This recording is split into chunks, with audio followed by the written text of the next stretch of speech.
Bousu Interesport copatrocina los deportes.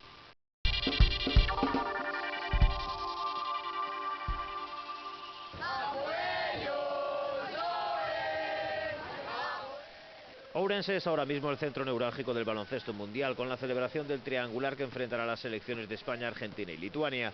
Los lituanos llegaban ayer a la ciudad y hoy hacían lo propio los españoles y los argentinos después de verse las caras anoche en Madrid.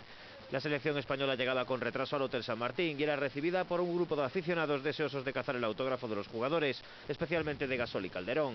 Mañana habrá una recepción oficial del presidente de la Diputación a los miembros de la expedición española en el Pazo Paco Paz a partir de las 12 del mediodía.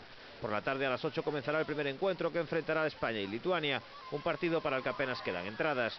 El viernes jugarán Lituania y Argentina y el sábado campeones olímpicos y mundiales se enfrentarán en un partido que llenará hasta reventar el pabellón ourensano.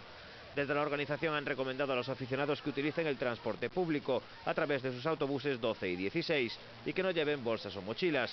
Habrá 2 controles para entrar. En el primero, de seguridad, se requisará cualquier objeto peligroso. En el segundo se cortará la entrada para acceder al recinto. Los que lleven automóvil deberán utilizar los aparcamientos de Expo Ourense porque por motivos de seguridad no se podrá aparcar en el perímetro que rodea al Pazo.